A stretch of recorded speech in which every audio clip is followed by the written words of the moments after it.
कहीं गुरु रूप में। दक्षिण भारत में हमारे गुरु परंपरा में, श्री रामानुज गुरु परंपरा में हमारे रामानुजाचार्य जी के ठाकुर जी से 4 संबंध हैं, पिता, पुत्र, गुरु और शिष्य।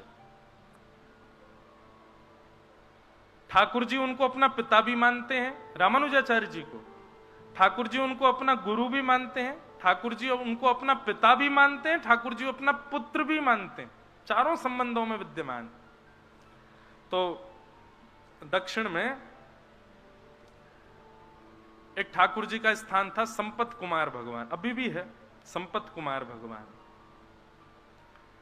तो संपत कुमार भगवान जो थे, कोई मुगल शासन के समय पर कोई मुगल गया और मुगल जाकर के जैसे ही मंदिरों में जाते थे तोड़ फोड़ मचाने के लिए, तो मुगल जैसे ही वहां गया, संपत कुमार भगवान को मुगल की छोटी सी कन्या ने जैसे ही देखा, उसको लगा ये बहुत बढ़िया गुड्डा है, मेरे लिए ले चलो। राजा तो मुगल तो अपने समय में कुछ भी करते थे, और बेटी की प्रसन्नता के लिए संपत कुमार भगवान को मंदिर से निकाल करके वो दिल्ली ले आए, और बेटी अपने पास रखती, ये मेरा गुड्डा है, उसी को नहलाती खिलाती पिलाती, उसी के संग रहती। वो तो साक्षात ठाकुर जी हैं। एक दिन रात्रि में रामानुजाचार्य जी शयन कर रहे थे, संपत कुमार भगवान स्वप्न में प्रकट हो गए। प्रकट होकर बोले, तुम आराम फरमा रहे हो, आनंद कर रहे हो, और यहाँ पे हमको ये मुगल लोग ले आए हैं गुड्डा समझ करके, इनकी बेटी हमारे संग में ऐसे खेलती है जैसे गुड्डा गुड़िया का खेल। ठाकुर जी रामानुजाचार्य जी बोले, भगवान आज्ञा करो, क्या करें? बोले आज्ञा क्या करें, जल्दी आओ, हमको लेके जाओ यहां से। तो रामानुजाचार्य जी अपने हजारों शिष्यों के साथ दिल्ली आए, और दिल्ली में उस बादशाह के दरबार में जाकर के स्वामी श्री रामानुजाचार्य जी ने निवेदन किया, हमारे ठाकुर जी को तुम्हारी बेटी गुड्डा मान करके अपने संग ले आई है।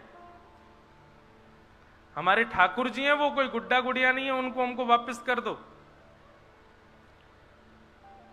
और जो मुगल राजा था वो कहने लगा, बोले कि मैं कैसे मानूं, वो तुम्हारे ठाकुर जी हैं। और भाई तुम लोगों के यहाँ तो ऐसा भाव है ना कि ठाकुर जी किसी से ज्यादा रीझ जाए तो उसके पास चले भी जाते हैं, खा भी लेते हैं, पी भी लेते हैं, आनंद करते हैं। यदि तुम्हारे ठाकुर जी हैं तो तुम यहीं खड़े खड़े बुला दो, वो अपने आप कमरे से निकल के आ जाएं। यदि वो आ जाएंगे तो तुम ले जाना, और यदि वो नहीं आए तो चुपचाप यहां से चले जाना। ठाकुर जी को वो जो भी हैं वो यहीं रहेंगे, मेरी बेटी खेलती है उनके साथ। रामानुजाचार्य जी वहीं बैठ गए, नेत्र बंद करके ध्यान किया संपत कुमार भगवान का, और कहा, हम हजारों किलोमीटर पैदल चल करके दिल्ली तक आ गए हैं, अब आप कृपा करो, आप कक्ष से निकल करके बाहर आ जाओ, अपनी प्रभुता प्रस्थापित करो, चलो हमारे साथ। नेत्र बंद करके प्रार्थना की तो ठाकुर जी उनके चित्त में आकर के कहने लगे, बोले ये कलयुग है, और कलयुग में मैं अर्चक के अधीन होता हूं। अर्चक चाहेगा तो सोऊंगा, अर्चक चाहेगा तो उठूंगा, अर्चक खिलाएगा तो खाऊंगा, अर्चक नहलाएगा तो नहाऊंगा। मैं अपने योग बल से कुछ नहीं करता हूं, मैं अर्चक के अधीन होता हूं। आप ही कक्ष में आइए, मुझको लेकर के जाइए।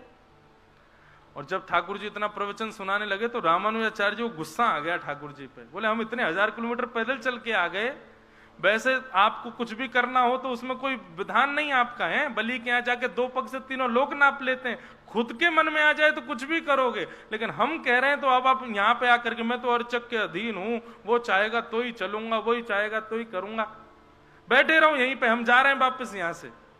ठाकुर जी पर जब थोड़ा क्रोध किया तो ठाकुर जी को ऐसा भाव आया कि ये मेरे पिता हैं और मैं इनका पुत्र हूं, और उसी भाव से देखते ही देखते बादशाह के सामने अपने आप संपत कुमार भगवान की प्रतिमा चल करके आई मूर्ति, और कमरा से बाहर आकर के श्री रामानुजाचार्य जी की गोद में आकर के विराजमान हो गया।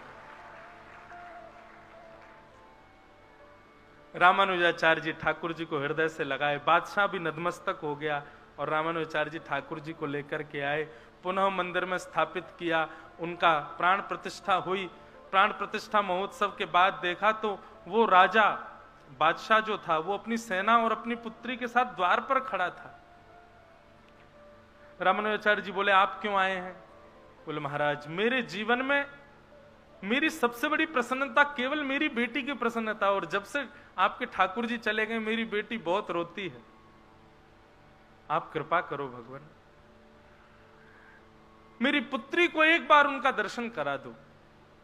रामानुजाचार्य जी उस बालिका को दूर मंदिर के दूर से ही, जैसे ही गर्भगृह में बैठे संपत कुमार भगवान को दिखाया, ठाकुर जी के मुख पर मुकुट देख करके, शंख चक्र गदा पद्म चतुर्भुज रूप में ठाकुर जी का दर्शन करके, उस बादशाह की जो पुत्री थी उसने वहीं प्राण त्याग दिए ठाकुर जी को देखते देखते।